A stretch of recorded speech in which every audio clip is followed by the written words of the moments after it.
Intellectual Radio. It's your girl CEO Lexi with All Things Couture.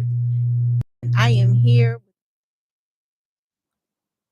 lovely co-hosts.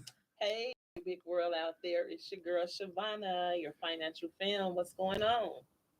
Hi there, it's Shar. Unlocked Love, Loans, and Lifestyle. How you guys doing? So we have some great business gems, of course, that we're going to drop today. Before I get into my segment, I did want to make a little announcement. My segment today is actually going to be dedicated to domestic violence awareness. As a domestic violence survivor and advocate, I'd like to send my deepest condolences and healing energy out to the surviving children and families of all domestic violence victims. And I dedicate my segment today in honor of two young mothers. Two young women that recently lost their lives to domestic violence.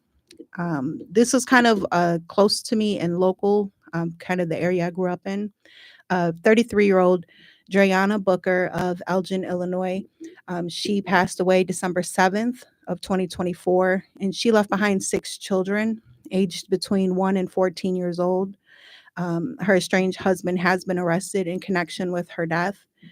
She did have an active order of protection, and they had a divorce that was actually set to be finalized January 1st, 2025. I do believe there is a GoFundMe set up to assist with the future finances of the 6 children. And recently, 31-year-old Jasmine DeJarnette of DeKalb, which she's originally from the Elgin area, she passed on Tuesday, January 7th. Her family describes her as a beacon of light. And her brother went on stating that she is a light that's been dimmed too soon. Her boyfriend also has been charged and arrested in connection with her death. There is a GoFundMe set up. I know that much to cover with the funeral expenses. Tonight, there will be an actual gathering at Vern's Tavern at 76 South Grove Avenue in Elgin at 6 p.m. They'll be having a candlelight vigil, and a balloon release. And they've asked that you either wear or bring teal or aqua colored balloons or clothing, as those were Jasmine's favorite colors. I do want to say that according to the Emory University of Medicine, 85% of domestic violence victims are women, and a woman is beaten every 9 seconds. More than 3 women are killed by their partner every day, and every year nearly 5.3 million incidents of domestic violence occur among U.S. women aged 18 and over. Domestic violence results in nearly 1,300 deaths and 2 million injuries every year in the United States. So I do want to say that this is something very close to me, guys. So I'm trying to keep my composure. I'm sorry. No, I understand. Take your time. It's extremely emotional, and it affects not only the DV victims, it affects the family and the friends. You have to live with the aftermath Yeah. of what's transpired. And they're your feelings. Feel your feelings. They're real. And Um, I'm sure all of us have or know someone that's been a victim of DV. So, hey, take your time. Like, we understand. think about it. She said 85% of women, so there's only a very small population. There are certain things that transpire with domestic violence, with grooming. They pick certain type of women. They like very docile women. They like very powerful women. Those women in between are, they call them a wild card because it's easier to control someone who thinks they're in power. You control them with power. Mm. You don't want your business out there. It's easier to control a more docile or more submissive woman because she's already docile and submissive. The wild card women, they struggle with those, but they're just like sexual predators. I was a victim of domestic violence, and I went and got certified to become a state certified domestic violence advocate. And that's good that you're training because women just don't know. And sometimes they don't know who to reach out to. Or I think it's because of the embarrassment or It's absolutely because of the embarrassment. the fear of being alone and the fear of being judged, even. So a lot of times domestic violence have already transpired. It starts mentally before they even put their hands on you. So before you realize what's actually happening to you, you're already throttled, dead centered in the middle of it. You're tied to them with children. It's already transpired before you really realize, before a physical exchange happens, before there's a physical violence, they would have already started the grooming process. They tell you everything's your fault. If you behave like this, you're the reason why I behave like this. So grooming has already transpired before they actually put their hands on you. I also found it pretty alarming. Some more things from the Emory University of Medicine is that most domestic violent incidents are not reported to the police, Absolutely. and only 25% of physical assaults are reported. And despite severe underreporting, domestic violence calls make up for about half of violent crime calls to the police. And only 1 of 5 domestic violence victims actually seek professional medical help. Absolutely.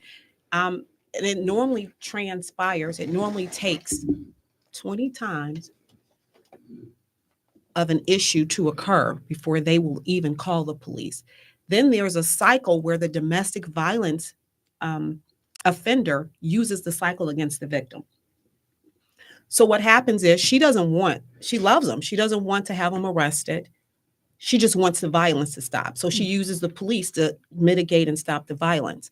But during during the cycle of domestic violence, a lot of times the offender will have the victim arrested.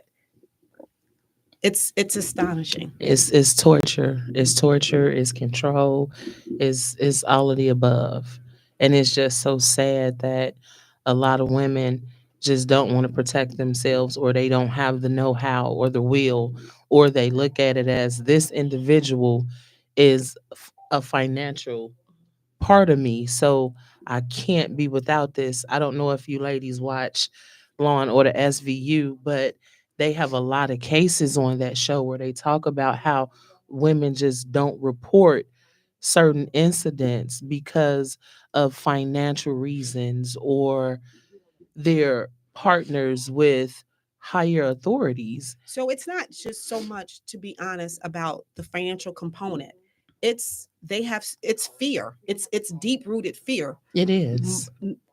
The domestic violence would have transpired mentally before he physically touches you. He already has control. So it's there's a component for the financial component, but it's the fear. It's he's going to know what I'm doing. He knows what I'm thinking. It's the control that's already mentally, emotionally, and psychologically transpired before there's ever a lick passed. I'm glad we have advocates like you, Shar, especially with the JBL Training Academy as well, empowering women to be protected out here. I know that's probably like the last resort, but it should always be like the first option in protecting yourself as a woman, So and just we in general. do, if you have an active order of protection, which is one of my passions, if you have an active order of protection and you're an actual victim, we will license you for free. That's So- phenomenal. That's amazing. Yeah. Yeah. That's phenomenal. Yeah, I want you to be trained. I want you to actually, we need better laws too, because a lot of times women that respond end up in jail. They end up in jail because they've gotten to a point where they've taken so much they've killed them. And it's too late. It's too late. And also, just to put out there for advocacy, the National Domestic Violence Hotline is available 24/7 in English, Spanish, and over 200 languages. That number is 800-799-7233. Again, that's 800-799-7233. Or you can text START, START, to 88788. That's START, START, to 88788. Or visit their website, www.thehotline.org. And again, I do want to send out my deepest condolences and prayers and healing energy out to the families of Dreana Booker, as well as Jasmine Desjardins. And again, this segment is dedicated to domestic violence advocacy.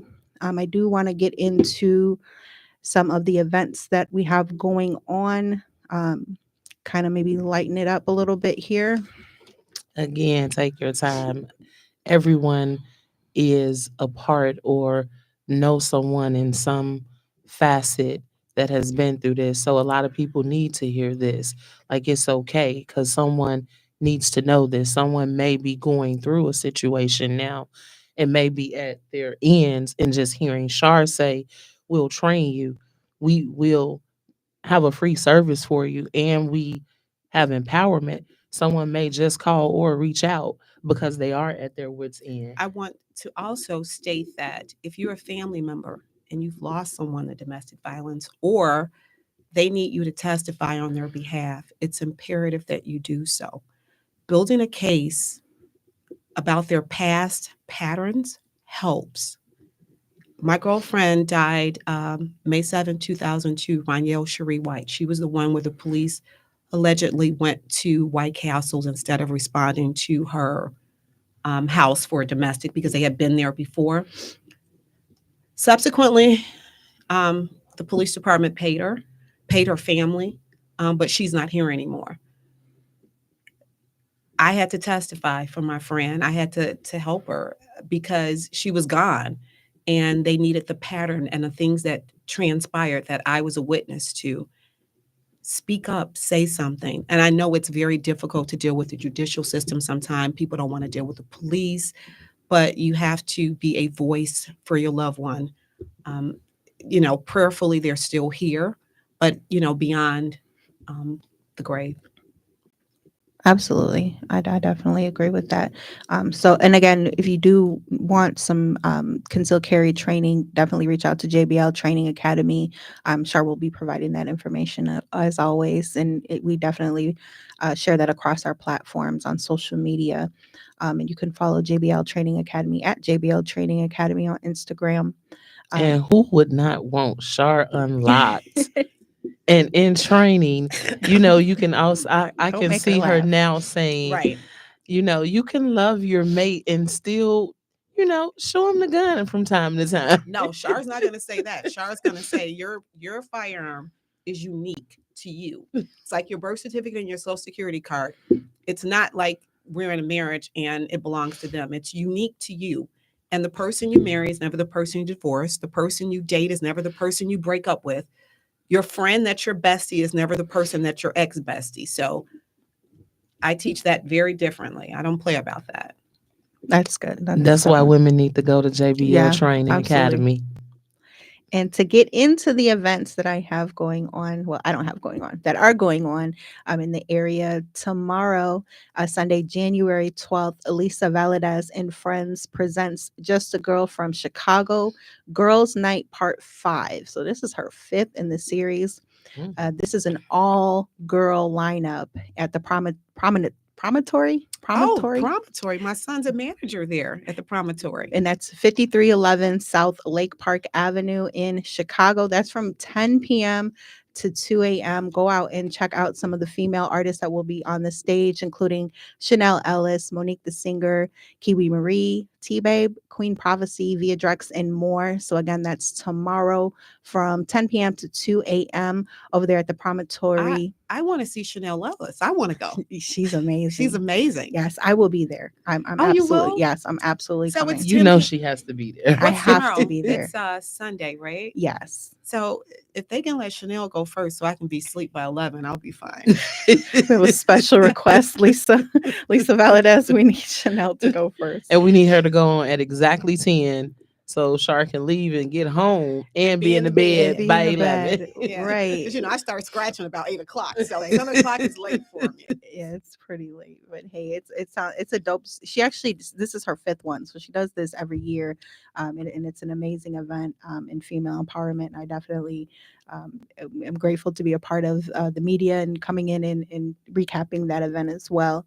And also every Monday, the Orchestration Institute, Hojo Family Assistance Program, and Divinely Orchestrated will be hosting a grocery giveaway. This is every Monday. at 5 p.m. at 4757 West Lake Street in Chicago. Again, that's 4757 West Lake Street in Chicago at the Orchestration Institute. It is hosted by Ejila Beats, and music will be actually provided by DJ Q Ball. So that's going to be every Monday. Go out there and get you some groceries. I love to hear those type of events So that it's a empower. giveaway? It's a grocery giveaway. Yeah, Oh, they're doing it nice. every That Monday, is nice, opening and their it's free. doors. Yes, I absolutely. need to be there. In Right this now to economy, start. with eggs are $5 a carton. This is a And that's dozen, a dozen, right? a Not a dozen, cart, and not that's the on the low 18, end. So depending on the store or the sale. yeah, So Absolutely. it's so yeah, I need to be there. So what we gonna do is we gotta click up and go. get us some Groceries groceries. are high. Look, Heck. groceries are high, but major salute to the Orchestration Institute. Yes. Hojo Family Assistance Program. They actually do this all the time. So this is, Really? and they've partnered with Divinely Orchestrated, and they do these grocery giveaways all throughout the year. So it's not even just like a particular season and things like that. They do this constantly. So big love and salute to all three of those companies that put this together. So yeah, every Monday, head out there and get you some free groceries. And last on my events is a part 2 of the Love and Lust Vibe. Part 2, Love and Lust Vibe 2, which is on Valentine's Day, which is Friday, February 14th, 2025. And this is brought to you by Melly P's Playground, BB Trinette Entertainment, and The Bliss Effect. This nice. will be 7 p.m. to midnight, again on Friday, February 14th at the Atlantic Bar and Grill, which is located at 5062 North Lincoln Avenue in Chicago. And sounds, of course, are provided by Shy Bliss, the crown holder. Shy So if you're Bliss. in love, Yes. bring your lover. If you're not in love, Still go. still find a lover. Go find a lover. Love and Lust. You know, they had one last year and it was really nice. It was at Mike's Place in Berwyn. Mhm. It was really nice. The performances were really great. So to get into all things couture, my segment today is called Balancing Your Personal and Professional Life in Entertainment. I'm so excited to hear you say that. You know, I actually, because when I did my interviews for the magazine, that was one of my questions that I asked a lot of artists was, how do you balance? Because I just wanted to hear the differences, and a lot of people were unsure, and you had some people that said, I don't balance it at all, and it's just all over the place. But to get all that feedback from different artists and in their different levels that they are in their career, and just to hear how they do balance it, it's just pretty amazing. But it was thought provoking, so that's Makes you think. actually insightful. Absolutely. So I do want to say, first, I want to give you some pros and cons of a career in the entertainment industry. Creative expression is absolutely a pro. The entertainment industry offers a platform for creative expression and bringing new ideas to life. Variety and excitement. Every project is different, providing a constant sense of challenge and excitement. Opportunities for fame and recognition. Success in the entertainment industry can lead to fame, recognition, and a sense of accomplishment. Collaboration and community. The entertainment industry is built on collaboration, providing opportunities to work with talented individuals and build a sense of community. So, those are some pros of actually being in the entertainment industry. Then we have some cons now. We got to balance this on out, guys. Unpredictable income and scheduling. Absolutely. Mhm. Work in the entertainment industry can be feast or famine with unpredictable income and scheduling, high stress levels. The entertainment industry is highly competitive with tight deadlines and high expectations, which can lead to high stress levels. Constant scrutiny and criticism. Public scrutiny and criticism can be intense in the entertainment industry, affecting self esteem and mental health. Personal and professional life. The entertainment industry often requires long hours, travel, and constant availability, making it challenging to balance a work life. Just in general, trying to balance that.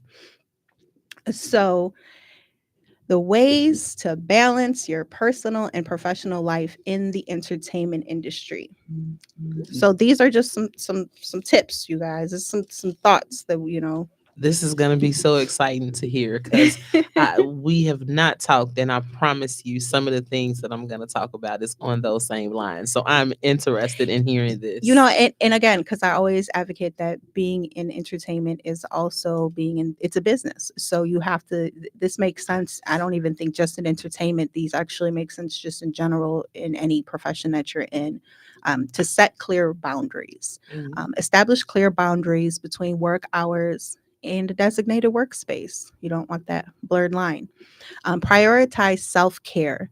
Make time for activities that promote physical and mental well being, such as exercise, meditation, or spending time with loved ones. Communicate with your loved ones. Communicate your work schedule and needs with loved ones to ensure that they understand and support your career goals. Seek support from peers and mentors. Connect with peers and mentors in the industry who can offer guidance, support, and advice on maintaining a work life balance. That's important, guys. I have mentors. I call them when I'm a little That's off extremely balance. important. Char I is think one we of them. all got. I think we all got mentors. No, 'Cause that's extremely important. Uh, our divorce rate in law enforcement is sky high. The suicide rate is sky high. You only hear about it if they do it if suicide is committed in a public place.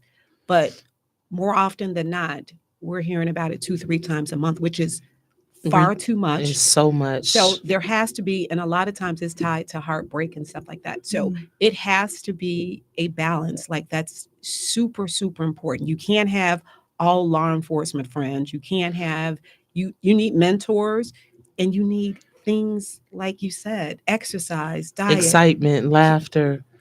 Here's one right here. Take breaks and practice self compassion. Take regular breaks. Practice self compassion when dealing with the stresses and pressures of the entertainment industry or whatever your profession is. Reevaluate your priorities. Regularly reevaluate your priorities and goals, ensuring that your personal and professional life align with your values and aspirations. And seek professional help when needed. Don't hesitate to seek professional help when needed, such as therapy or counseling to manage stress, anxiety, or other mental health concerns. I have some additional tips here for you guys. Learn to say no. That This is my part, favorite right here. boundaries. All of it for Learn to 2025. say Do you no. have no? Can I borrow? No. Be mindful of your workload and avoid taking on too much. Learn to say no to projects or commitments that may interfere with your personal life. Use technology wisely. Technology can be both a blessing and a curse. So set boundaries around your use of technology, such as not checking work emails or messages outside of work hours. And baby, I hear you because I do. do not disturb do. for You 3 notice years. I'm on vacation and it's 2 o'clock in the morning and I'm responding to emails. I'm That's me responding too, to Shar. texts. That's me And then too. you wonder why you can't get a good night rest. No, I don't. I don't sleep past. I fell asleep last night at 9 o'clock. Started scratching about 8. Fell asleep around 9. Right. I was up at 3 o'clock. I'm like, I'm going to stay asleep because normally I'll get up, pull out the laptop, start returning emails, getting my agenda set for the next day. I do that for a few hours and then it's time to get up.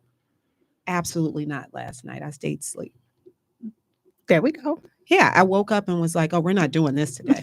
So I'm taking it back for 2025. Well, I'm sick, so I'm like, Yeah. "Oh, no." See, and that's the thing too, is that if you don't take the time, your body will say, I'm taking some time. So I was party, hardy. I was going to all these events. I was in 3 different countries and 3 different cities, and my body was like, "Oh yeah, you can continue, but we not."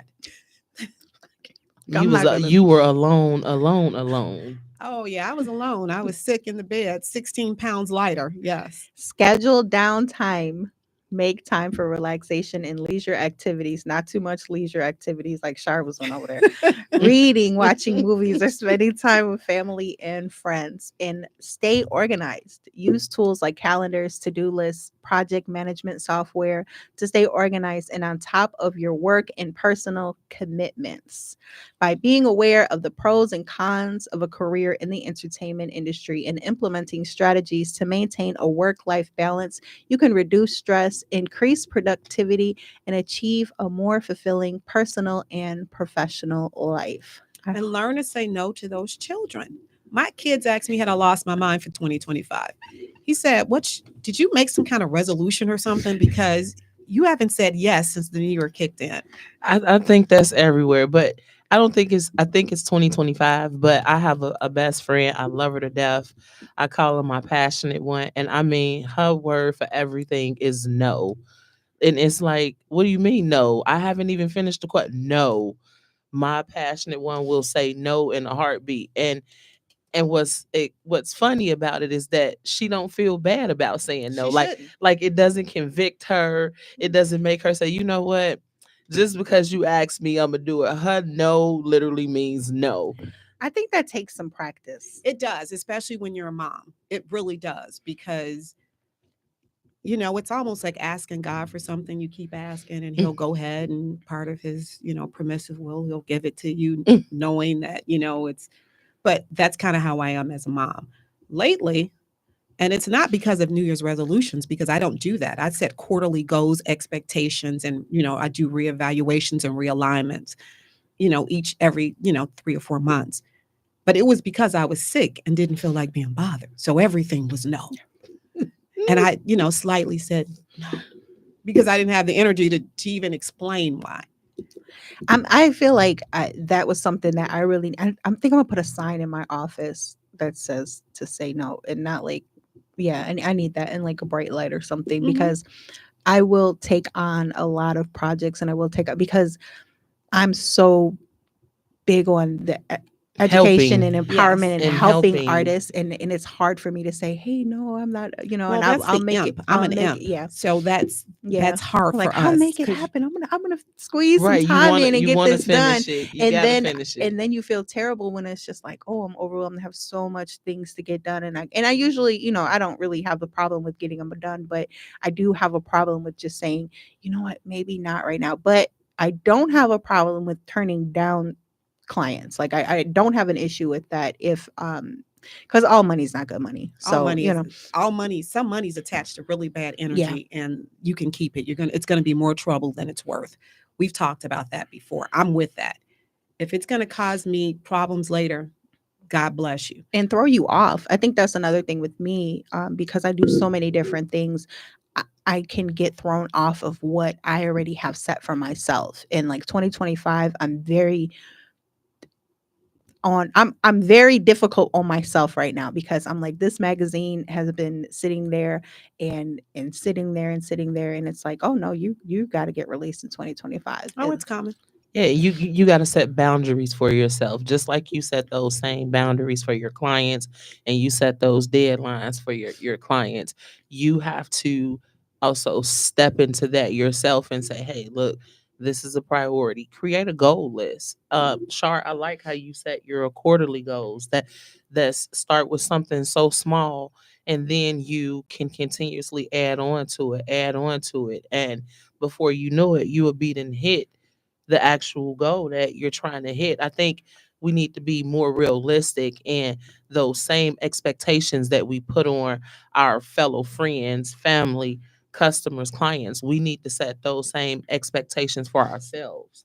And that'll go a long way, me included. But I think I'm my hardest critic because I set deadlines for me. And I'll make my deadline if something is due on the 15th, I'm going to make my deadline a month ahead of time just to leave myself that room because I don't know what could happen. So, yeah, I just think we need to learn how to prioritize a lot more and set those boundaries. Yeah, I think with me is that, and I always want my clients and the artists, that I represent and I work with, and just that are in my network, to understand that when I when I'm not available, or if I'm not able to take on a project or anything like that, it is because I'm working on something that is ultimately for the greater good. It's going to be for millions of artists instead of just one or two. Right. And a lot of my close clients definitely understand that. They know. And one of the my friends, Jamie, said staying focused is the only way. That's the reason why I do quarterly goals, and I reassessed. I reassessed 2 months into that quarter to see if I'm on track, what I need to do to adjust in order to, conquer those things that I've put out there. So yes, staying focused is actually the key.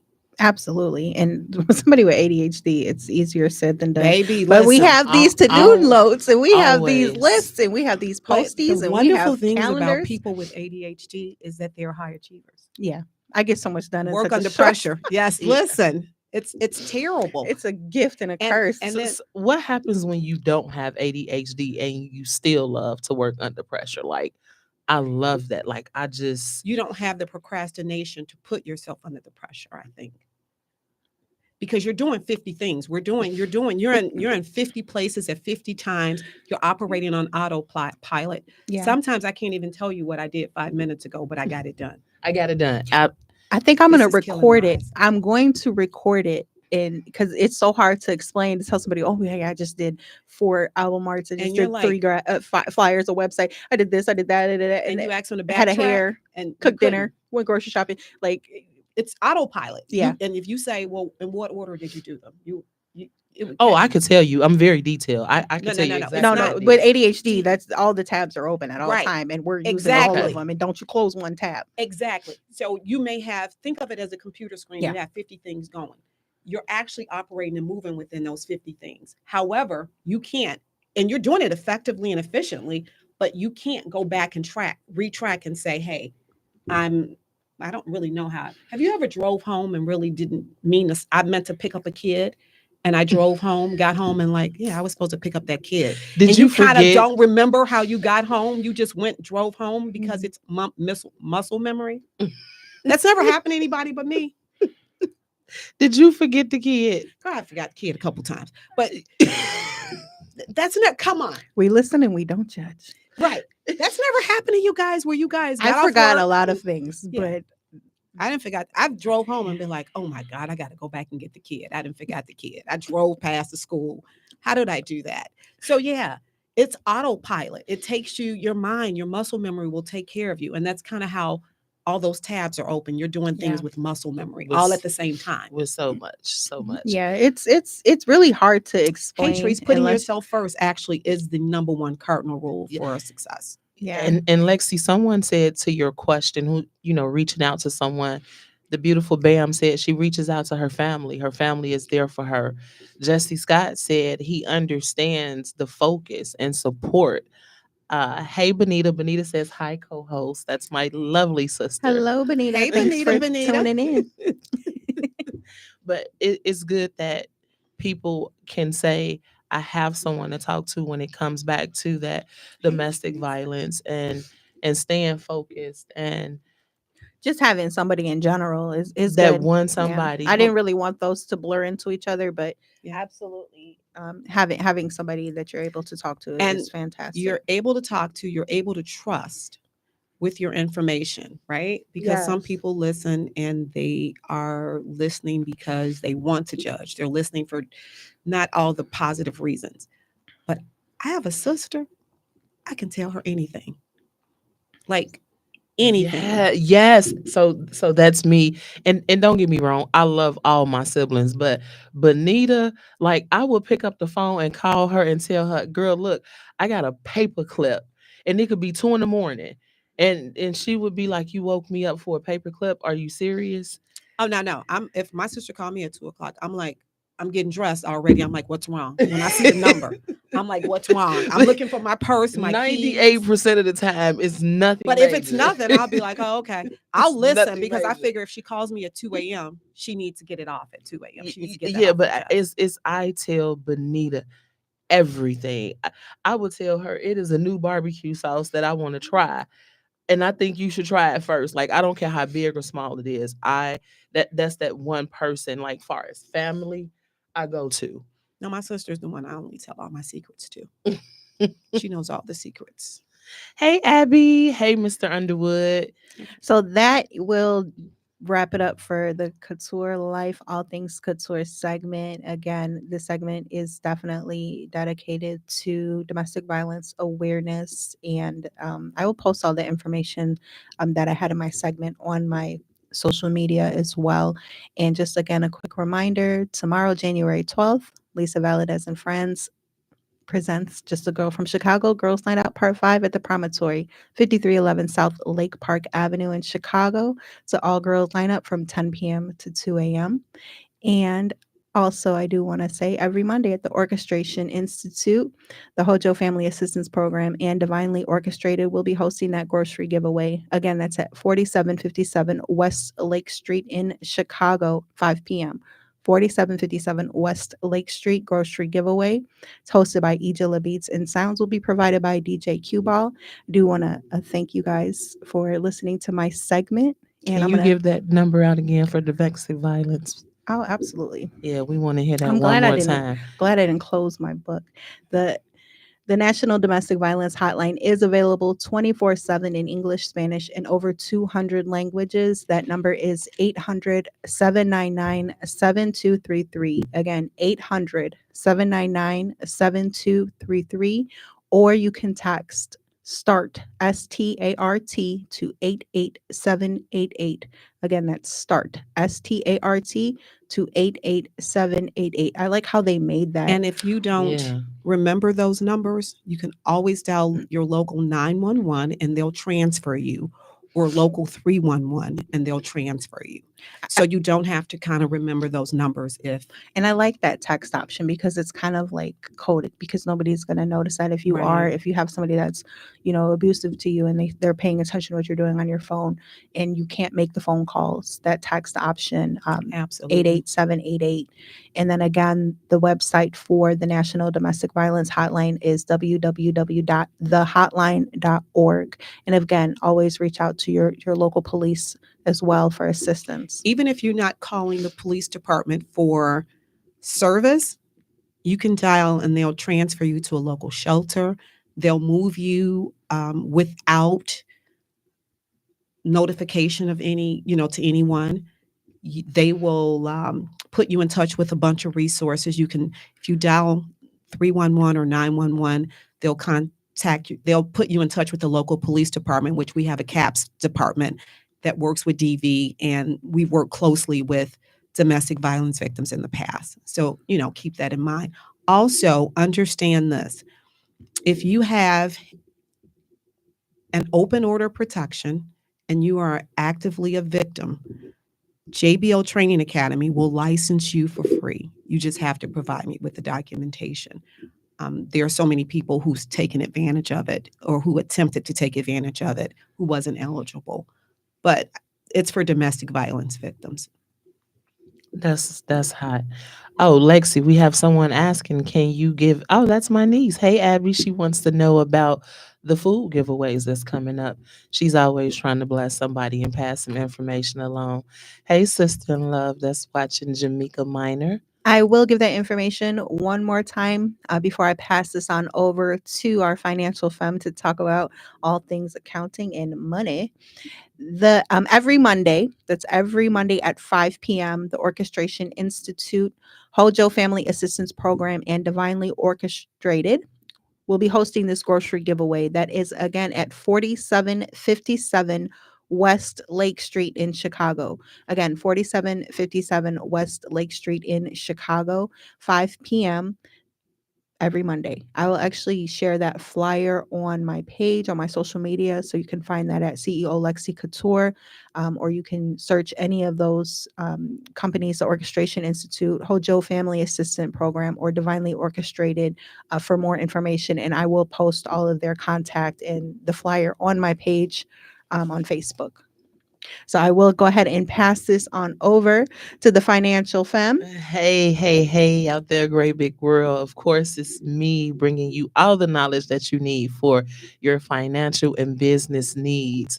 For some reason, I feel like Shar is just looking at me because she's just not so feeling this part of the segment. This is Char's favorite part of coming. Yes, it is. Listen, Every she is Saturday. not getting ready to stress me out here. That, Crystal, come get your co-host. you know, She's not getting ready to stress me out. actually, you're going to be proud of me today because the segment that I'm going to talk about, I actually thought about you, Shar. So I'm going to kind of work backwards today, right? So I'm going to give out the most important facts that everyone wants to know. As of right now, the Internal Revenue Service is closed. They will open and we will be able to file out January 27th. So, yes, you can still start getting your taxes done if you have your W-2s and or your 1099s.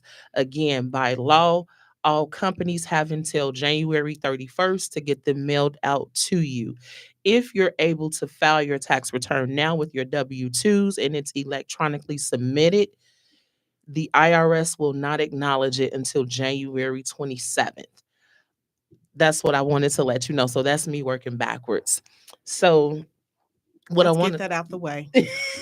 Those deadlines, the Let's dates. get the deadlines. Let's get the But I 3-letter mean, people out the way. people are trying to file their tax returns, get some refunds back. They want to do what you advise them to do of investing in property. So yes, I'm for that. Absolutely. Definitely for that. So today I forward to. So hey. today I want to talk to my business owners and people that's listening. Hey Aunt Tootie, hey Kelly.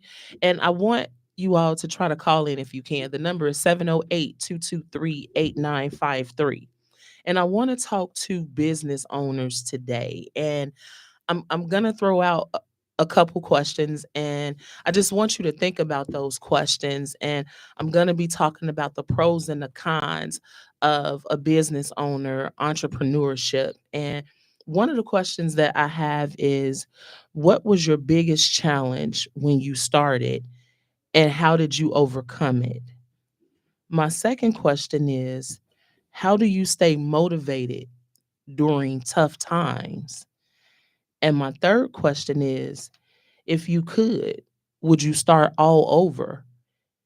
And if you could start over, what would you do differently? So, So what's your answers to those questions? I'm actually going to get into that, but I'm going to start again. I'm working backwards, and I have a method to my madness. And first of all, there's a big conception out there when it comes to entrepreneurship and being a business owner, whereas to you won't be successful if you work a 9 to 5, or something is going to lack if you have a job. And what a lot of people don't understand is, if I didn't have the income put up, I just can't up and quit my job, right? What if I'm a single parent? Or even if I don't have any children, what if my income just helps me get from point A to point B? Sometimes me walking off that 9 to 5 isn't going to be feasible. It isn't going to be conducive enough to my finances. And maybe that 9 to 5 is going to be there to assist me with the business that I have. So if that money is not there, I have to think, and I have to be mindful of the steps that I'm going to take toward entrepreneurship, right? So that's one of the biggest misconceptions. You think it's a misconception or it's a matter of it? So I can see it from both sides. When I'm on vacation, I was on vacation for 3 months. When I was on vacation, I got so much stuff accomplished. There were so many things I got to accomplish with the business. I was focused. I was more driven. I had more energy. Um, I was on point. Like, I'm sharing energy now with an Mhm. employer. So I don't know if that's a myth or a misconception, or it's more the truth, but it's a necessary evil. And you're right, but it also depends. I'm not going to say it depends on what you're doing. It just depends on the boundaries that's set, and it depends on how you operate and how you move with certain things. So I have a lot of people that ask me, you know how do I deal with work life balance, being married, having a business? What does my day to day look like? a calendar filled Filled in calendar and on being time. stern. two She Yes. two her calendars. cal I she need a calendar to remind me for the calendar that I already have. So two calendars. And it you try to separate that work life balance, as you said. organization. You try I'm very organized. and you try to walk away, and you gotta decompress. And don't get me wrong, we're out there, I have a love for what I do. I love helping my clients, I love helping my people, I love going to the extra extent. But sometimes, as you mentioned, CEO Lexi, if I say no, if I don't answer, if I can't get back to you instantaneously, just give me some grace, because I am human too. See, for me with business, I don't give grace only because I need that business in order for me to effectively move. That's why I'm returning emails and texts at 3 a.m. in the morning. I think that's why it's good to have that, like I said, that balance between the personal and the professional life. Because when you do have like a very high stress job, as far and right now going into tax season, Shavana's probably not. We're only probably going to hear from Shavana on Saturdays 3 to 5. So we're Yes. going to utilize that time to actually enjoy your presence. Yes, because I'm a business owner, and I have a corporation, and I also have a team that I work closely with. We work closely together, and before, no one understood the time frames that I'm in, and no one, they didn't value it until they actually saw me in the element. Like, I lost so many associates when I went into the field that I went into, because I was never available at times when something important came up. And I had one friend, my passionate one, and she actually works with me. That's my nickname for her. And she watched me in my element, and the joke used to be, we gonna talk to you January 1st, and then we're not gonna talk to you again until April 15th, maybe the 16th. Just text us and let us know that you're breathing, and we're gonna leave you alone. We're gonna have May, June, and possibly July with you, and then we're not gonna talk to you again until the end of December. Because again, I don't just do taxes from January to April. I do taxes 365 days a year. I do accounting 365 days a year. I do payroll. We do financial consulting. We do company formation. So there's a lot of challenges that go into that. And we do IRS resolutions. I love those. Again, I love the puzzles. I love the forensics behind that, because that's what my background is in, right? And I just gotta, I'm nosy. I gotta know why. I gotta know how come. Because when I sit down and educate you, not only will you be able to see this information, but you can say, Shavana knows what she's talking about. She knows the information that she's given. So, with me talking to my business owners, and that's me included, and Shar, I'm going to answer those questions that I asked. And the first question is, what was your biggest challenge when starting? And my biggest challenge actually was fear of failing, because there's so many small companies, small business owners that do the same thing I do. Then you have the bigger companies that do the same thing as I do. And that was a big fear for me. That was a 5-year fear, to be exact. And the company I interned with, I used that as my crutch. I actually said, well, as long as I work for this company, as long as I get this knowledge, I'm going to be okay. I don't have to step out on my own, because I work for somebody else. So if this fails, I can just go fill out another application and get another job. So that was my mindset. And I happened to go into work one day, and it used to be the shop we used to go get our drinks from in the morning. And it was the day after the deadline. I'll never forget. We got in the office at 10 o'clock, and by 10:30, we were done with our drinks, and the lady started closing the shades. And I said, well, why are you closing the shades? We just got here. Is it a storm coming or something? Y'all took 30 minutes to drink them drinks. I would have closed the shades too on my time. And her response to me was, I don't feel like being here. I'm ready to go home. I'm tired. And you can do that when you're a business owner. And at that moment, a light bulb came on because I was ready to go home too. I just couldn't afford to walk away because I needed that income. So that was one of my. That's odd though, because I work harder for myself than I do for anyone. I don't have the latitude of going home.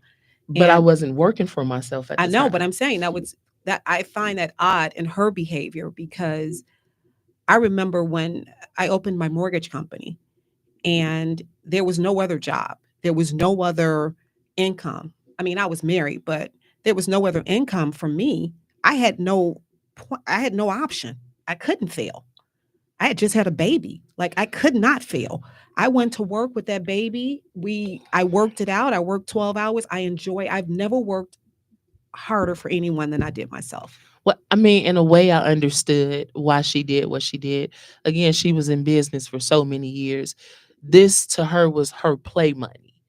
That's what that was called. So, in essence, when she didn't want to be there, she didn't have to be there. So you do. You kind of have to be open the hours you say you're going to be open. You kind of have to be available to answer the phone the times you say you're open. But her name was on, and I get that, and you're right. I'm a big advocate of that.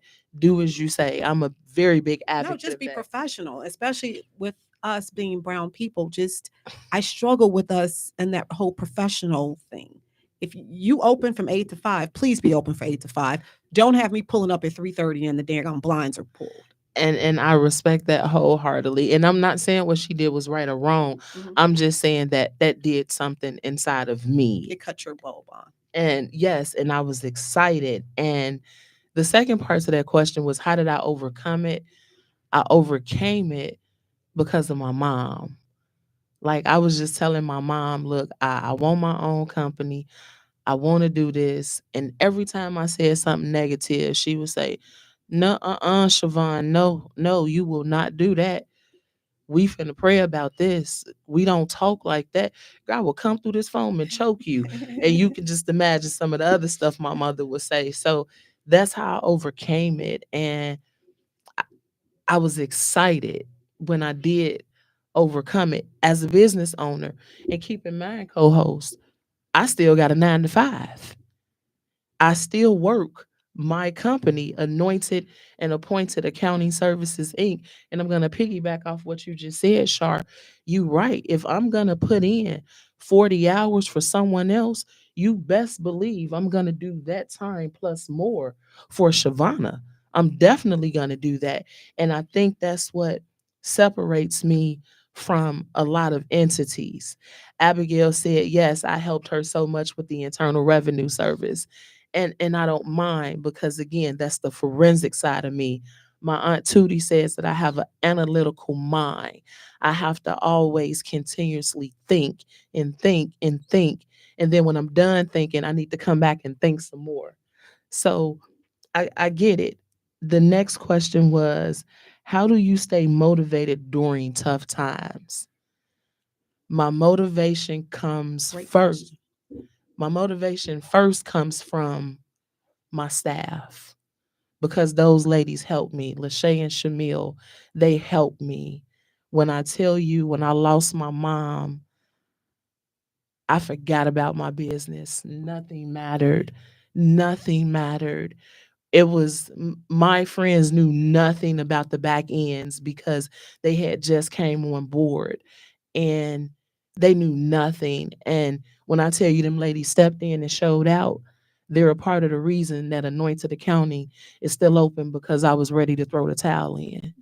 And I appreciate that. So what keeps me motivated is them. The second person that keeps me motivated, I'm not gonna say second person.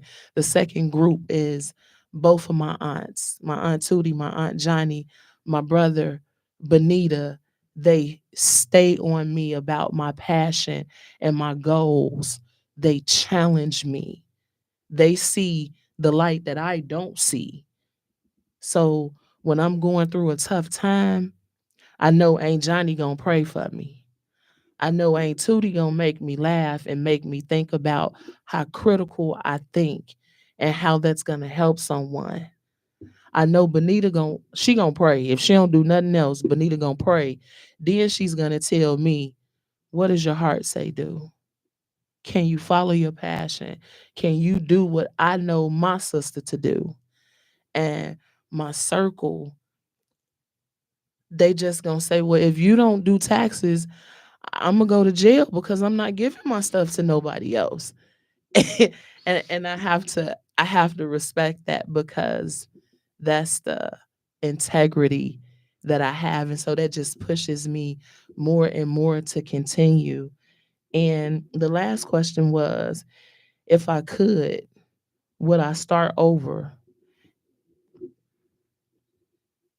I'm gonna say yes. If I could start over, I would definitely start over. And I would start over because if I knew then what I knew now, I would have did more when it came to capital.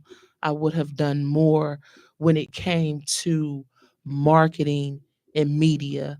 I would have sat down with CEO Lexi and said, I don't know what I'm doing.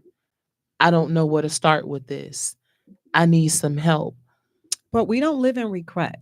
No, no, We I go never with, said I regretted I it. know, but I to never start said I over. regretted it. So No, what is, I think, if I'm not mistaken, Thomas Jefferson said, I did it 10,000 times before I got it right. So at some point, he started over with something. see, I'm not willing to start over So- anything because I trust the process. I trust the journey, and I trust that God took me down that path to prepare me for such a time as this. and you're right. But with that being said, with me starting over, that's the second chance that I believe that God has given me. Because if I could again, some things would be very different. But do I regret where I am? No, because that has taught me. And being a business owner, you're you can never stop learning because you don't know everything. I learn It's something true. every day. I learn every day. My mother told me when I was a little girl, I was probably 5 or 6. Thank God for that lady because she told me this. I was little and I remember it to today. She set me down. I think we were talking about something and I was disinterested, Hmm. something I had no knowledge of. And she said, you will learn something every day. You will make it a point to learn something new every day. If you don't learn something every day, you cease to exist. You are to grow emotionally, socially. I didn't kind of know how to take all that in as a 6 year old.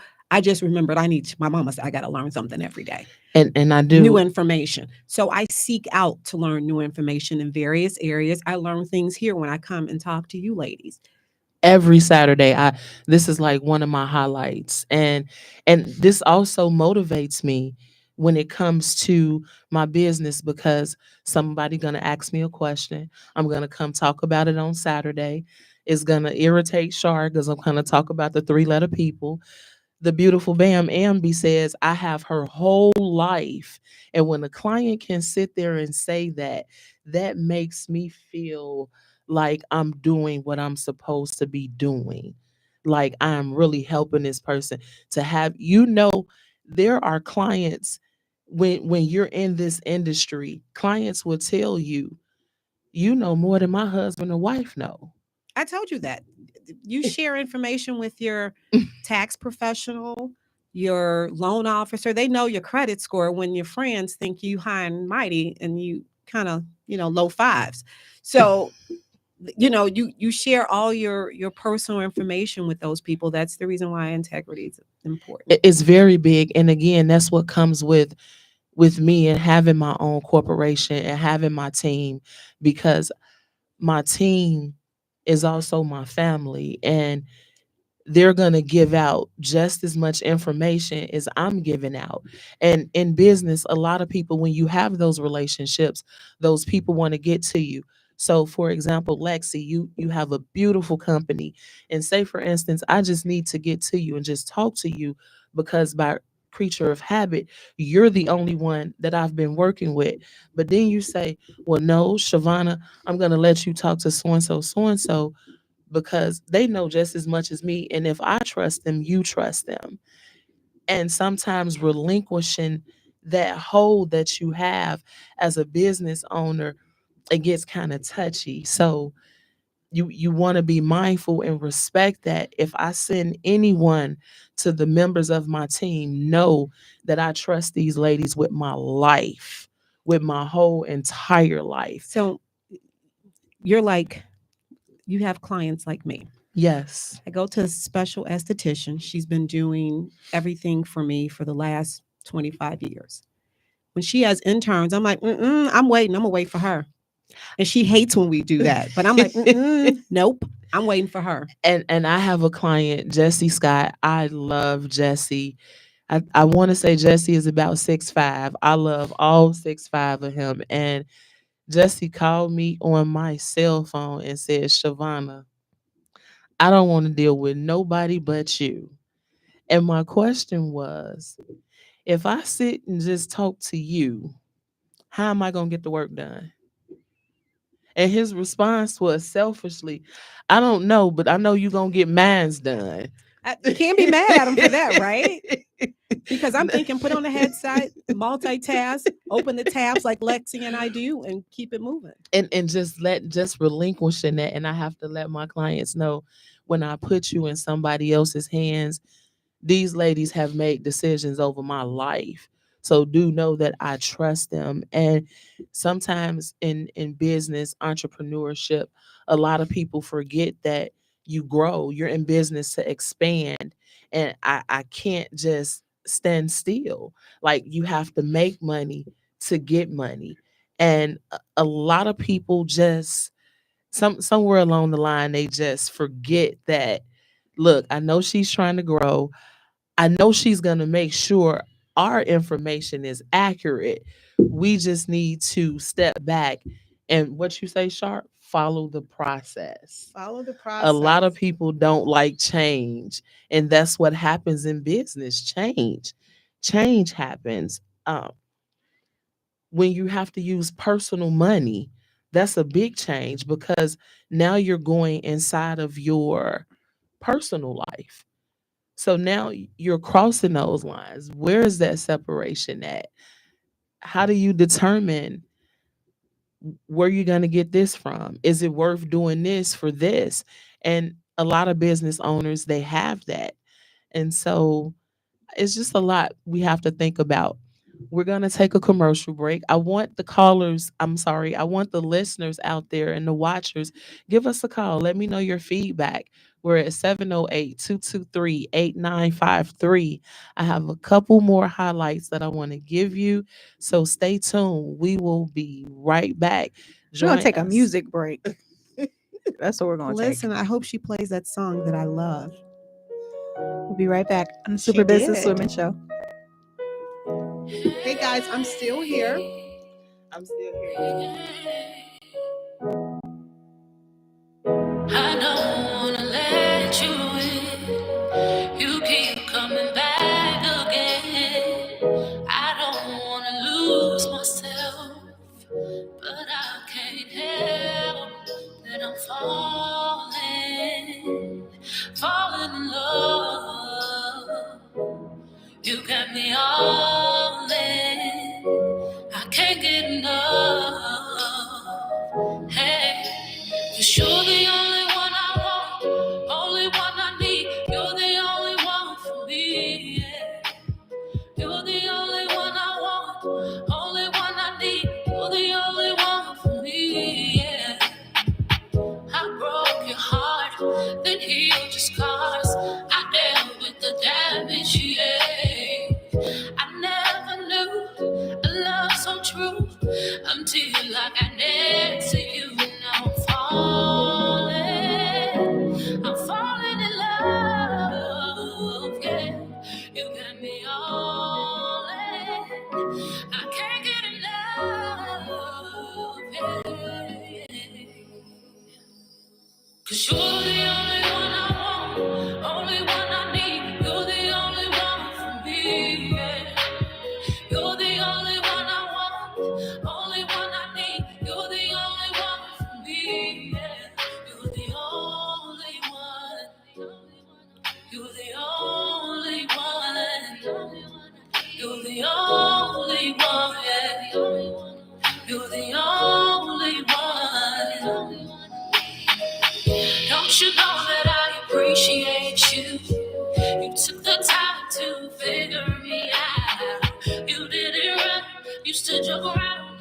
I'ma always be around.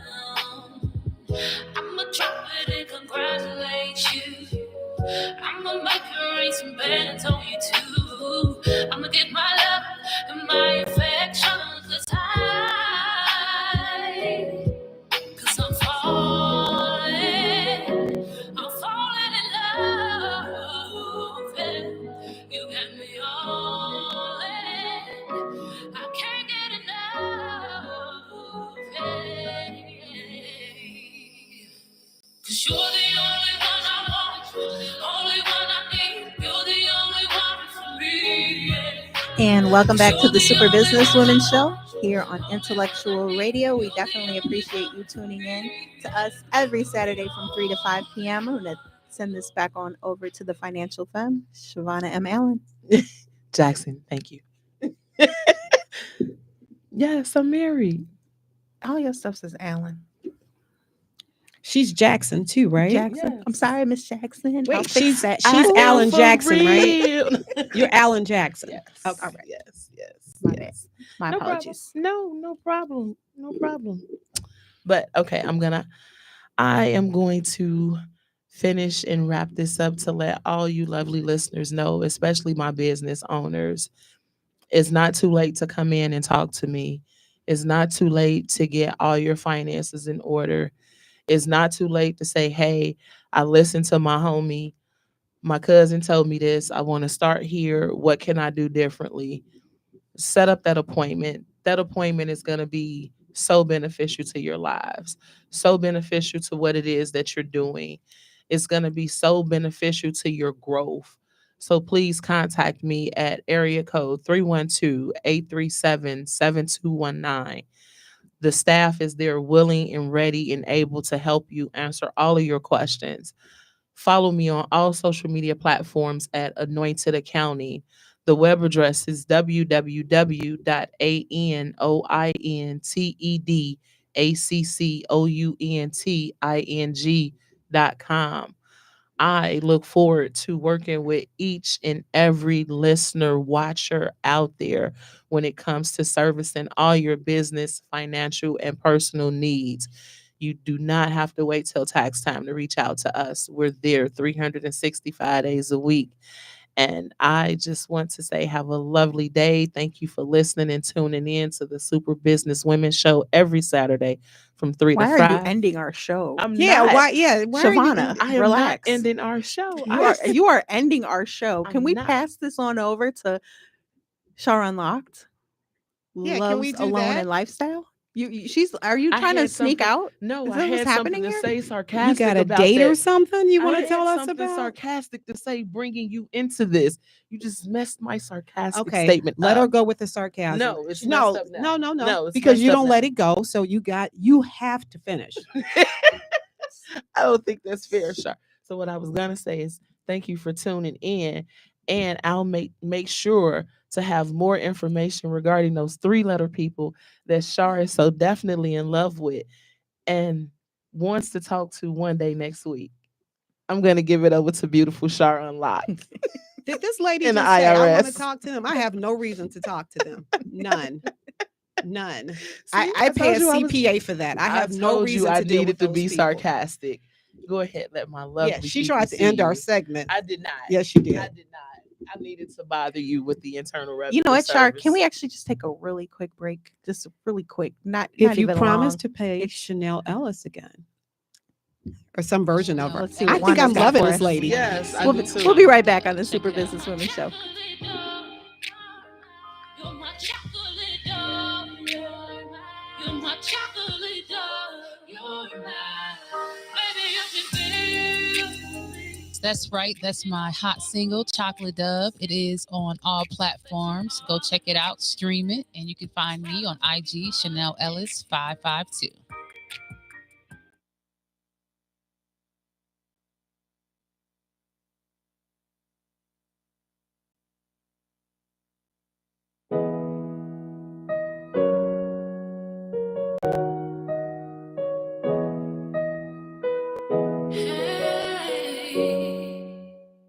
Yeah. I don't wanna let you in. You keep coming back again. I don't wanna lose myself, but I can't help that I'm falling in love. And we are back on the Super Business Women Show here on Intellectual Radio. And let's get into Shar Unlocked. What an interest. I love that intro, right? It's Shar Unlocked, Love, Loans, and Lifestyle. I wanted to start out for 2025. I want to lead with this. The only person coming to save you is the version of you that is currently sick of you. If that makes sense. Makes It a whole lot of does. sense. We're waiting for people to come save us, to do things for us, with us. We're counting on those people, and they're not going to show up. The only version that's going to show up and save us is the version that's sick and tired of us. So with that being said, let's get into the segment. And this isn't working, but it's okay. All right. So this week I'm going to talk about the common pitfalls in the mortgage process, the mistakes to avoid. Navigating in the mortgage process can be complex, and mistakes can delay or derail your journey to home ownership. Here are just a few of the common pitfalls borrowers face, and you need to avoid them. Stop sharing your information with people who are unlicensed. Stop sharing your information with people or entities that are unlicensed. The signs on the side of the road that give you all this enticing information, things are too good to be true. They're telling you they're investors and they can lead you and help you do that. Why would you share your information with people who are not governed by any entity? Please make it make sense. You're sharing your documents, you're sharing your information, you're sharing social security numbers, you're sharing your income. Let's think about that. That's the first thing. That's probably the most common sense thing that kind of makes me clench when I see that. Not checking your credit early enough. The mistake is applying for a mortgage without knowing your credit score or addressing your credit issues. Your solution would be to check your credit score and report several months before applying. Dispute inaccuracies, pay down debts to improve your credit score. It's no reason why you shouldn't have a mortgage now, because you can get a mortgage as low as $580, which is pretty low. That's reasonable. You can get a multi-unit up to 4 units and a property with a 600 credit score. That's just an average fair credit score. It's not anything. You know, I had someone ask me today, actually, how could they get a piece of property with no money but an 800 credit score? And I told them to tune in today and listen to Oh, the they show. definitely can. That would be extremely easy. Like when I say easy, that would be extremely easy. That 800 credit score, but why wouldn't they have a property and they have an 800 credit score? That wasn't my lane of expertise. I stayed in my lane and said, just make sure I have your documents in the next 2 So weeks. they're renting. Maybe they With were it. building their credit, Could have been. That's what I was. Could be. That's what I was thinking. and now they're ready for you, Shar. Yeah. Okay. Underestimating costs beyond the down payment. Right? Mistake number 1, focusing solely on the down payment and forgetting about the closing costs. Property taxes, insurance, and the maintenance. Solution. Let's budget for 2.5% of the home's price for closing costs and set aside funds for ongoing expenses. Right? Third, making major financial changes during the process. Please, you get your credit up to a certain point, and then we'll see you go buy furniture for this house while you're in the process of closing. No, no, no, and no. Don't go buy the new car. Wait until after you close. It sounds like something that's like outlandish, right? It's not. They Sounds like do it what all the makes sense. time. People do it all the time. They see an improvement in their credit score. They go out and they make these purchases while they're in the middle of closing, which DTI them out some of the times for the loan. So they essentially kill their own loan. True. Solution. Keep your financial situation stable until after closing. Avoid any actions that could alter your credit score or your DTI, debt to income ratio. Skipping the pre-approval, wasting loan officers, real estate professionals' time.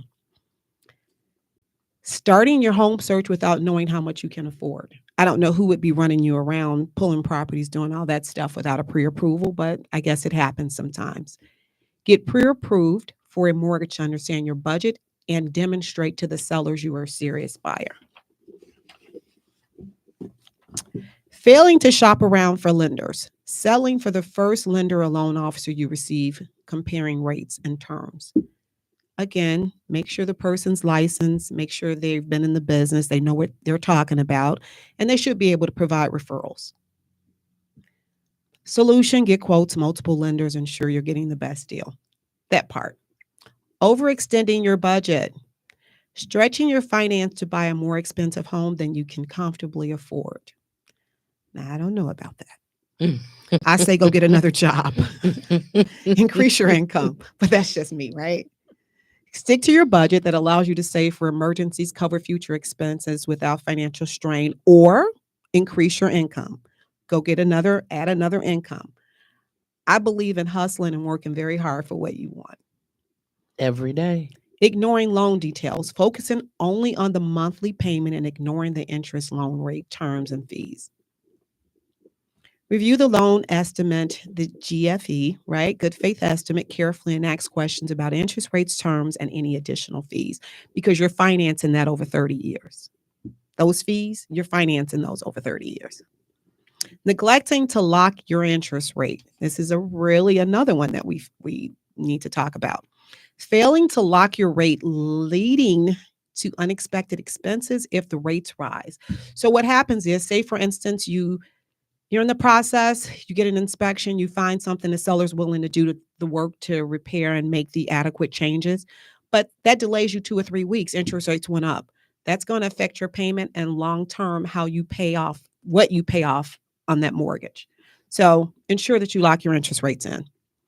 Skipping the home inspection because you don't want to pay the fee or whatever reason you have. I couldn't imagine foregoing a home inspection to save money or to speed up the process. Always get a professional inspection to identify potential issues before closing. You're holding someone accountable, even if they do not find everything. Because I'm reasonable. I've bought property and later on I found something and I was reasonable. I'm like, yeah, there's no way he would have known that, right? The chimney wasn't tuck pointed from the inside, but it was tuck pointed from the outside. So it was reasonable for him to have missed that because he wasn't climbing up going inside the chimney. He did inspect the outside of the chimney and provide photographs. The solution is always get a professional inspection, again, to identify potential problems for closing. Providing incomplete or inaccurate documentation. Submitting incomplete financial documents or overstating your income. That is a absolute no-no. And that's a big one. People will overstate their income to get some property. And Well, they end don't up know. in They got to debt. sign a 4506, so it's going to come out. It and is. probably go to jail. So be transparent and thorough when providing information to your lender. Double check all documents that are accurate and up to date. Failing to understand loan types. Choosing the wrong loan type without considering its long-term implications. Solution, research the difference between fixed rate, adjustable rate, FHA, VA, conventional loans, and non-conforming loans to best fit your situation. Not communicating with your lender, failing to respond properly to requests for additional information or clarification. If we're asking you for updated check stubs, if we're asking you for whatever it could be, to come in and sign the 4506 because now you understand what the 4506 is. If we're asking you to come in and sign updated documents or whatever the situation is, respond properly so that we can get you closed. Staying in regular contact with your lender and provide requested documents, it keeps the process moving because a closing should not take. I got my mother when she was looking for a house and one deal had fallen through. I had surgery. I had throat surgery and got her done and closed in 10 days. So it can be done. It doesn't have to be a long, drag out process. It's just how motivated you are as a seller and your lender. How bad is your want to? That's what it is. Waiting too long to secure homeowners insurance, delaying the purchase of a homeowner's insurance, which can postpone the closing. Shop and secure homeownership insurance early in the process to avoid delays. Misunderstanding closing costs, which I don't understand how you can do that. Being unprepared for the full cost of closing because you're given a GFE, a good faith estimate, within 3 days of your application. So open the mail or you have to sign it and submit it back. So just understand it and read it. Review the lender's estimate and closing disclosures to understand the prepare for all costs involved. Rushing the process. Feeling pressure to close quickly and missing key details. Sometimes you're under pressure. You've sold your other house. You got to get out of your mama's house. Your boyfriend's making you mad. You're leaving your husband. The kids driving you crazy. Whatever the case is, you're ready to quit your job after you close on the loan. Whatever the case is, you have to take your time, read all the documents carefully, ask for clarification when needed. And that basically sums it up. So those are the common pitfalls to avoid in the mortgage process. So I am going to turn it over to Crystal Lewis, the savvy real estate investor. Hola. Hello, everyone. Hi, Crystal. How's everyone doing? I am phenomenal. Today is Saturday. I'm with my lovely co-host. Couldn't be better. Learned something about entertainment. Learned something about love loans. I'm just excited to learn something from you. I'm going to feel so educated when I leave at 5.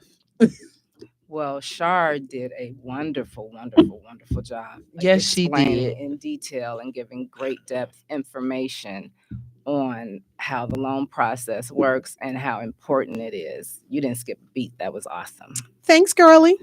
So how was everyone's weekend? Listen, my weekend's phenomenal. I'm among the breathing. I feel better than I've felt in 3 weeks. So it's amazing to me. Yes, mine too. I'm just excited. I'm super, super excited. Just excited about life. I'm starting a new venture with social media. Girl, that's not a new venture. It is for me. Just like you don't like the 3-letter people, I don't like social media. She gave me a whole phone call. But listen, she's doing well with it. I'm noticing. That is my team. Yes. Yes, give it up to Lachey and Shamil. That's what I talked about in business, having a team. I don't do this solely by myself because if it was left up to me, I would give you a phone call or mail you a letter. You can reach people on social media. You don't have to start over. You just have to start somewhere. So you started on social media. Hey, Maze. Well, I'm going to go over here and talk about an open house. So yes, that was what I was going to talk about today. I started off my day a little all over the place. So You're here now. Let's yes. go. Sometimes those make the great days. sometimes they do. Are we doing glasses today? I'm not going to use my glasses. I'm going to kind of just go off of this, No. All the Yes. expertise and Yes. knowledge. Yeah, I don't need my glasses right this second. I'm just going to go off of it. But an open house is very, very important after you get done doing your investing and making your decision and getting ready to sell the property. It's very, very important in marketing it and making sure that it's marketed correctly. When I've done open houses, I've always added decor to the house to let them know that it's someone there. I did my door knocking then and let them know about that. What else do? I put out some hors d'oeuvres and light the candles and bring the music, and I bring the loan officer.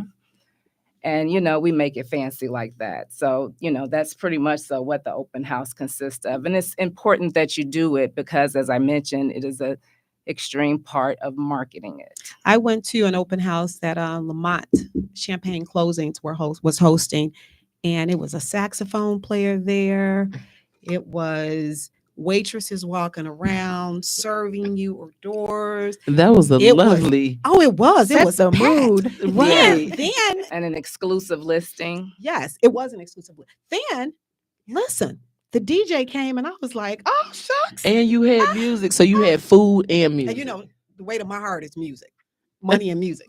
So yeah, it was amazing. So, Crystal, is that what your open house is like? Yeah, they definitely can be very, very amazing. I try to make sure that they fit the homeowner, what their needs are. I'm gonna need a whole big party. I'm telling you now. So actually, and I like door knocking because I did door knocking with Lamont. Door knocking So, is fun. It's fun. It You is get to meet fun. the I people wouldn't in the want to do it all the neighborhood. time, but No, but if you have a good team, like if you have an open house this summer or this spring and it's nice out, who'll door knock with you? okay, it Yeah, is fun. I've done it with friends of mine, and we And then go I have door knock. the content creator capture us knocking on doors. Oh, The behind the capturing this. scenes, yes, they're going to be behind the scenes laughing. Can we have like a small band behind us playing like it did on? No, you're gonna get us. Sucker? You're gonna get us kicked out the neighborhood before we even sell a house. You're gonna get us kicked out. No, just some smooth, a little jazz. Nah, they're gonna let us play it on the street. We didn't call the police on us. Getting going on this social media real quick, but yeah, so that's pretty much so it. I mean, I don't have all my details with me at the moment. Well, you just shared a lot of details with us. Yeah, And then sometimes you can put plants on the porch. Like, I know, right? I've brought the little beautiful planters from home, lined the back of the seats, put them on there, brought them out, and then I want my planters back when open house is open. They're not Over. cheap. Let's our callers call in. You done heard some information about entertainment, domestic violence, of course. You've heard from Shar Unlock about love and loans. We didn't hear about We didn't love. hear about Is this, love. do No, we have You're a love rushing question? things today. I do have a love question. Let's hear that. So the love question is, and I've saw this so many times, you people are just bad. Is feel it like she's talking to okay me. to date someone that your friend has dated or been married to No. or had children with? No, Well, they're available, right? They're recycled. No. They're over. no, Recycled. They're recycled. no. That is tacky. No. Tacky on what level? And On- is there on all So levels. listen, I've read earlier this week that there was a time frame. If he dated her 15 years ago, then that was 15 years ago and he's married, depending on the situation. No, right? it's other women out here. It's other men out here. I just think that is so tacky. Girl. You asked the question. This is my opinion, Okay. Okay. and I'm letting you know that that's tacky. Hey guys, what do you think? Yes. 708-223-8953. Is it okay after a certain period of time if you dated someone in high school and now you're still friends with the girl and you're married and you got 5 children now or 2 children and you're married now and you're But no Nita longer says- interested? Let me finish. You're no longer interested. It should be available.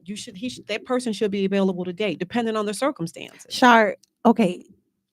Is marriage a thing though? Because like I feel like if they were married, that's like a That's little like bit a more. no-no. Yeah, Yeah. yeah. But like, yeah, absolutely. I feel like if it was, see, I don't know, because if it's a close friend, it's weird. But then again, it's like maybe if they give the blessing, but like 15 years ago or in high school, that's a long time ago. It's not the same person that they dated. Right. But marriage is a little. And if you're not interested or you are unavailable for this person, is it okay to date them? Or if we're not as close anymore as we were in high school and you meet them and I'm married, is it okay to date them? I just think it should be some boundaries in between that, and Well, you how bring up long- you bring up valid points. Like we're on 2 totally different levels in our life. If it was 10 or 15 years ago, but no, it's me and you had a connection before, Shar. We were once friends before. We were once sisters before. Mhm. Whatever that situation was, I valued you. I trusted you. I loved you as an individual, as a person. So although we've detached and it's been 5, 7, 10, 15, 20 years, I'm not going to say, oh my God, Charles, you're so handsome. I'm just so in love with you and we're going to date. Absolutely not. Because So for me, I would never date. I never want someone that's recycled. I don't want to date anyone any of my friends have dated.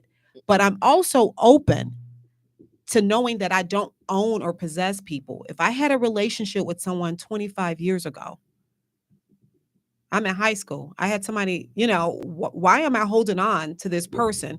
And perhaps that's their person now. That's exactly what I was gonna say, because I was thinking that, because I'm like, well, I would give my blessing, because if you're amicable with your ex, it's like and even if you're not, like, it's not. That's their person now. That's everyone's They're their own different. individual. And if a friend of mine was interested in dating one of my exes, especially from high school or 20 years ago, like, And it's a reason why you my ex too.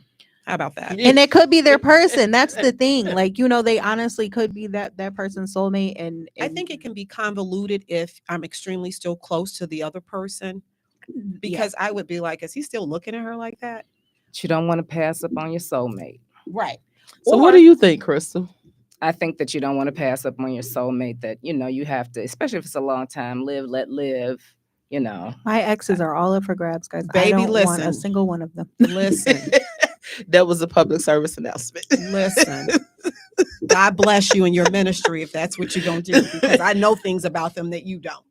So, I mean, if it's my ex-husband, I don't want my friends to date my ex-husband. That's awkward. My children consider my friends their aunts, and that's nasty. Yeah. That's Marriage is, yeah. that Marriage, makes or, it, or if you have marriage children and with them. children definitely makes it a little bit more awkward, I would think so. But I don't think, like, and it's not in the sense of that there's still feelings there. It's just there's you're filling some big boots here. I think, and for me, I remember there was a guy who was interested in me, and I was in a relationship. So I'm like, oh, you're amazing. You're like a doctor. You're attractive. You're smart. You love God. And I have a sister. And my sister's like, oh, heck no. She's like, absolutely not. He looked at you in a different way, and I don't want him to ever look at you in that way again. So she caught the look. No, she was saying that he was once interested in me. I got it. She caught the look that he gave you. No. So he and I were friends. Mhm. And she was saying, if he's interested in you, he looked at you a different way I got than it. I would ever want him to look at you. got So it. who's to say that look diminishes because we're in a relationship now?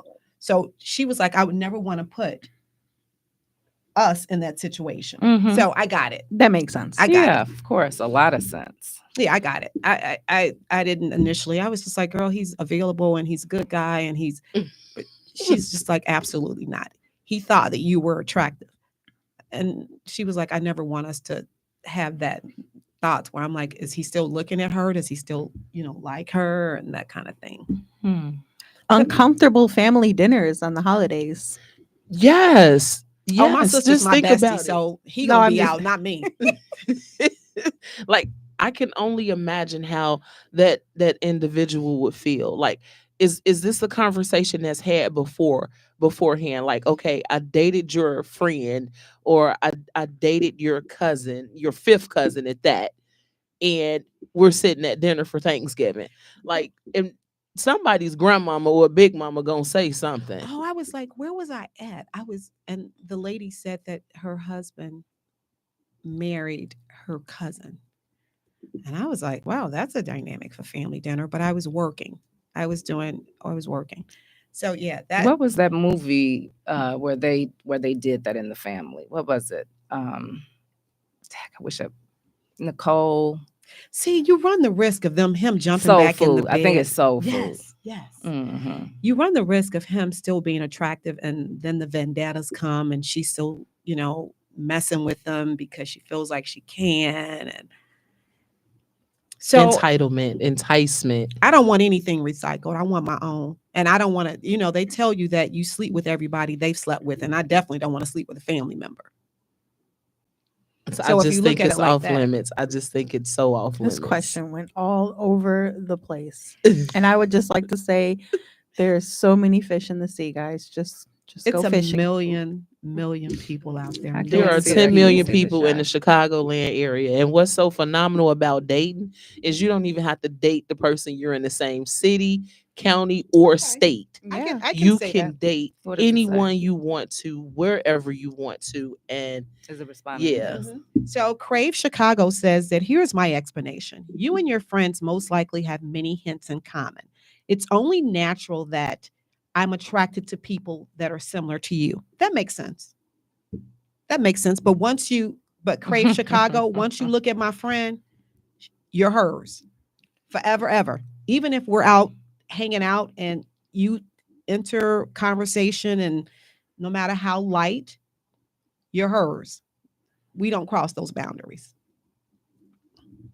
And you're not supposed to. You're supposed to have some boundaries. Listeners, call us. Give us your opinion. 708-223-8953. We're interested in knowing what you think. Is it okay to date your friend's ex? Well, the beautiful Bam said, I never liked my friend's type. Well, that solves that problem. That definitely solves that problem. That is a good thing. And I actually had a conversation with somebody recently about not liking the same things as them as a friend. And it was actually really silly because it was just like olives. Like he didn't like olives. I love olives. So Okay. I'm like, but a part of you kind of wants to be like, I want to sell you on olives. But then I Right. stopped and I said, no, they're all for me. I get all the olives. I don't have to share them with you ever. And I think that was like a beautiful epiphany I had that moment because a part of me was gonna say, give them a try, and then I'm Right. like, wait a minute, and I feel the same way because I don't eat meat. Don't try to sell it to me because it's no, thank you. So More for you. I'm always being sold alcohol because I don't drink. Talking about peer pressure, you got to be strong in this world in order to survive. I don't eat meat. So they're always trying to get me to try meat, telling me the benefits of meat. And I don't, of course, do any sort of drugs. So they're trying to sell me now on how marijuana is legal, although it's not, it's regulated, but I would never even ingest it. So yeah, people are always trying to sell you on what they want think you should do. should do. Mhm. And my response is always simple. I don't sell you on that you shouldn't be doing what I'm not doing. Yeah, do what's best for you. Hey, I'm telling you, the peer pressure, especially with the alcohol, it makes other people uncomfortable when you don't drink or eat meat. I never understood that.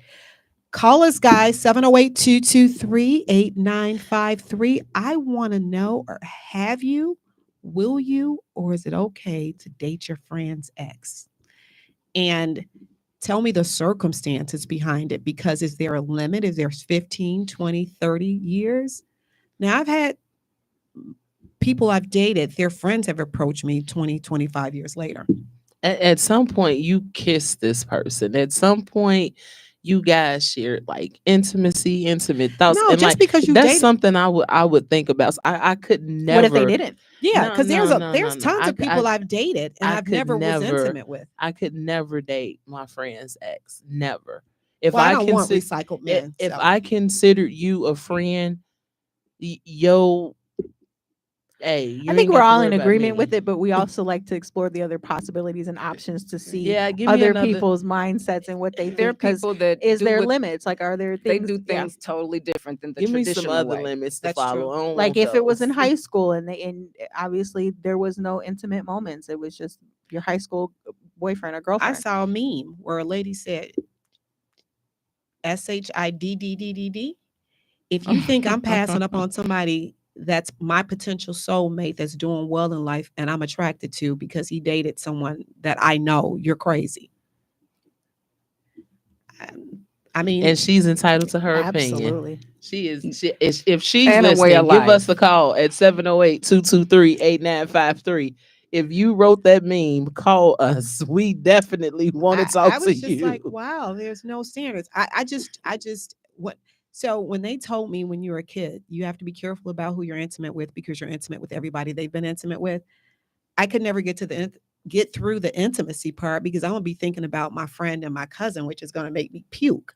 And that's why I'm not gonna date anybody. Well, just because they dated don't mean that there was a level of intimacy. You have to also examine the That's true. relationship. That's true. I've dated people for, first of all, I told you guys I believe in keeping my pants up. So I've dated people for months and nothing ever happened beyond a kiss. So, I mean, do you pass up on somebody I dated for 2 months or 3 months and the only thing I got out of it was a kiss and a friendship? So do you do that? Do you not date them? I make them think your I'm gonna have to soulmate? miss that wagon. I think I'm gonna have to miss that wagon. And that's just me personally. What My- about childhood? Like childhood. Yeah. Sixth Did, grade. didn't nobody like me in 6th grade. I wore glasses and had pigtails. Nobody liked me. Girl, I wore glasses I and had was not pigtails, a but I was part. liked. I was not a That's part what- of that's what I of the said. clique. I wasn't. 6th grade. I was trying to look under your dress in 6th grade, girl. I was the biggest nerd. I was the biggest teacher pet. I wanted extra homework. Like nobody liked me. I was not a part of the cool kid crew. Well, you don't have to be a part of the kid because those little boys was managed. They was trying to look under dresses, catch a girl, kiss a I girl. couldn't wear dresses. My mama made me wear pants. Oh, okay. Well, We could only wear dresses on Sundays when we went to church. I'm sorry you missed that good part of life. No, I'm okay. I'm definitely okay with that. I'm not sorry. I'm okay. Well, you're holding on to like no, absolutely not. There has to be some parameters which you can relax and be okay with dating like an ex. I got something. Okay. What if okay, so you're with your spouse now. Say you've been married 5 years. What if you find out that they dated somebody that was one of your friends and it was just completely like they dated for a couple months and you didn't even know it wasn't something that big of a deal. So now you're already with them for 5 years. Then what? Oh, we gotta have wait. So the question that you're asking me is Y'all I'm already currently intertwined married. with each You're, other. you're with them already I'm 5 currently years. married. I'm 5 years into this and marriage. one of your friends now Walk up and like, hey, I You- used to date somebody that you haven't seen in a while, but it's still a childhood friend, a close friend, a good friend. family friend. They're And it far. happened They to live on the me? other side of the Yes. country, and they come visit, And and it- they say, and they see your spouse, and they're like, oh, And this happened to me. and they just said they dated though. They weren't intimate or anything like that. They dated for a couple months or whatever the case may be. and Now this what? happened to me. Yeah, now Yes. what? Well, first of all, the beautiful Bam said, LOL, not that good point. But here's what if that happened to me, because I know me, oh, we finna sit down and have a conversation. I want to know what you did, how many times you kissed, how many times you talked She's on going the to phone. interview Yes, them. I need to know every. How I many told you times I you- was not. Yes, I want. Did she touch you? Did she rub you there? Did she? I want to know every single thing that Shavana, happened. you're not well. What is Well, the end call game? it what you want. Call it what you want. Shavana. want to know the details. Shavana I'm wants you just to not sit tell down. you I was nosy. So are you making a decision after you have this information? If I you're don't gonna know. I stay gotta with this talk. person? I gotta talk to God. So what about it. happened? I So- gotta talk to God So about it. you're married and I gotta talk to God about girl, it. I don't know. I don't I'm know. keeping my husband if that's the case. Well, as you long know, as he wasn't disingenuous and I mean, for me, no. So the antagonization, yes, that's what I'm going because I want to know.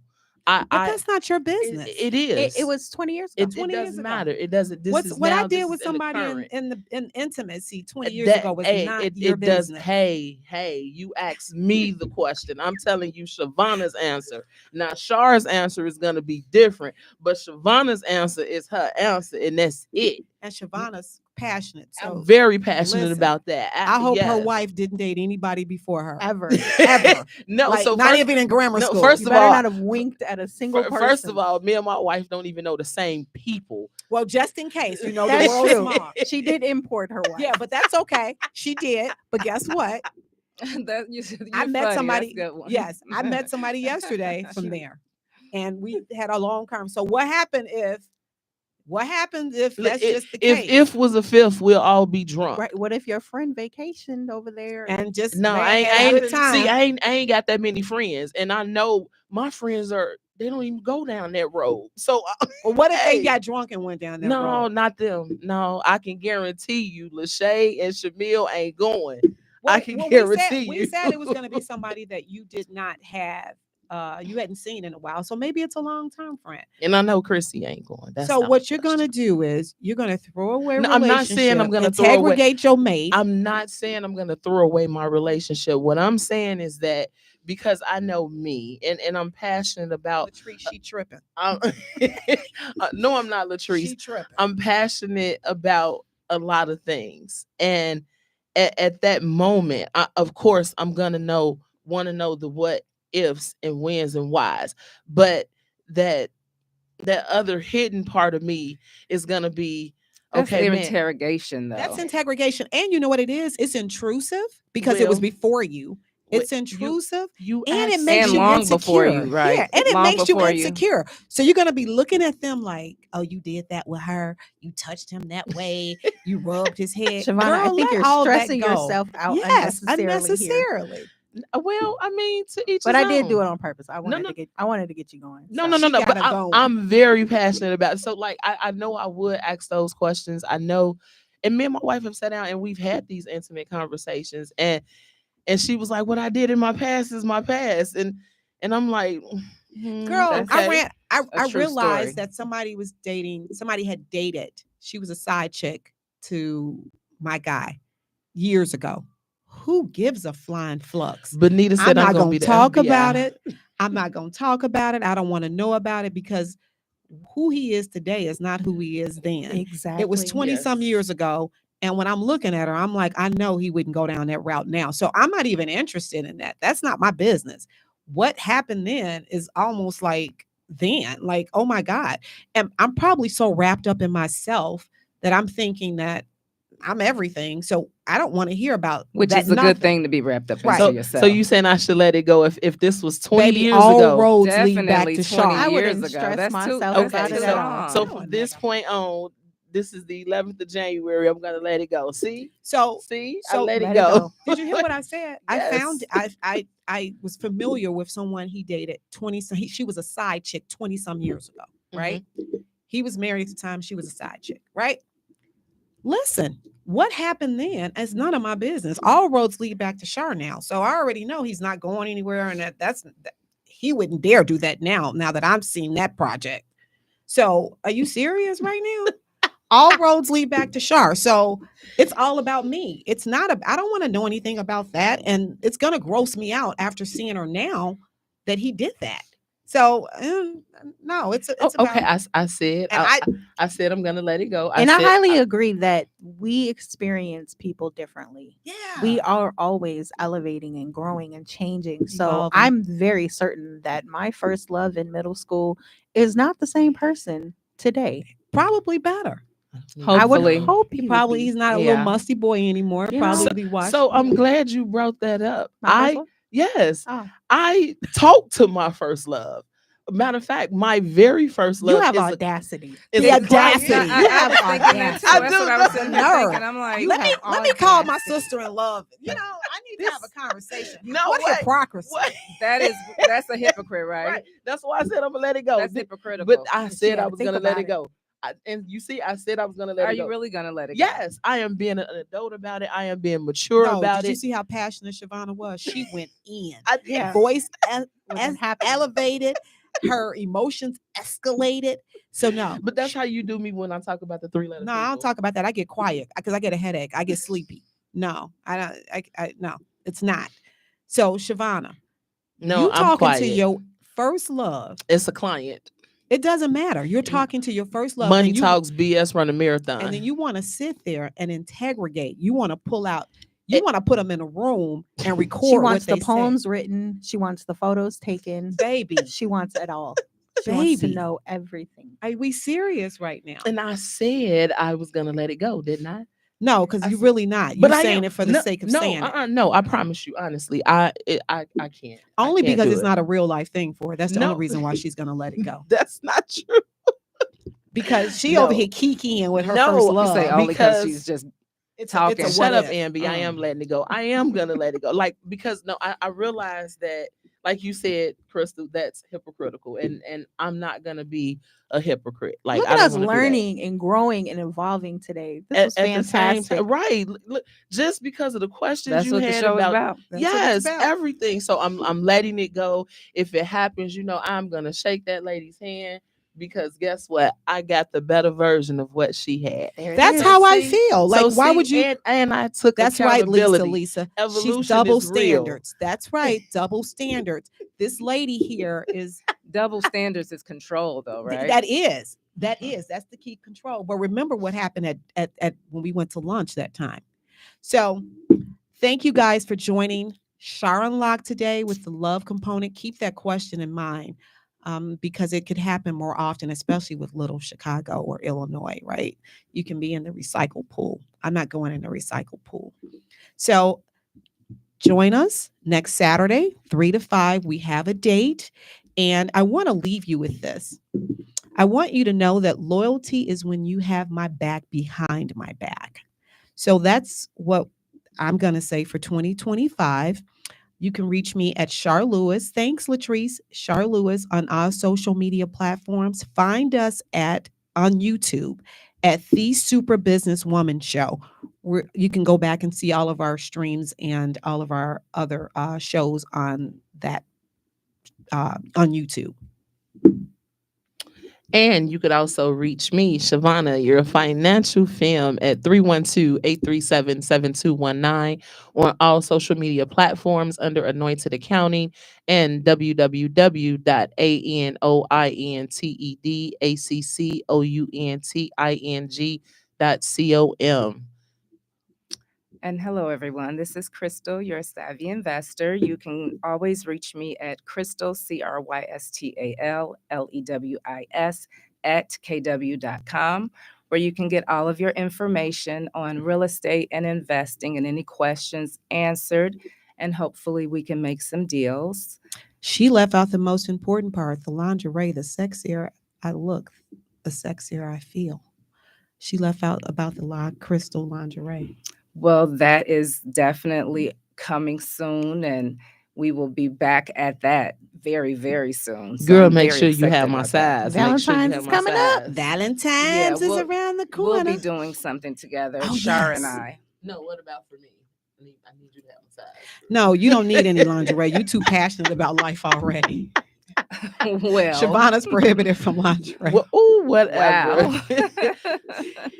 And Well- it's your girl, CEO Lexi. You can reach me on Facebook at Alexis Arce, all social media at CEO Lexi Couture, and www.couturemusicmgmt.com. And you can catch us, the Super Businesswomen Show, every Saturday from 3 to 5 p.m. on Intellectual Radio. We want to thank you for tuning in. We appreciate our listeners. We'll see you next week. Bye, guys. Bye. See y'all. See Thanks you for next tuning week. in. Love you.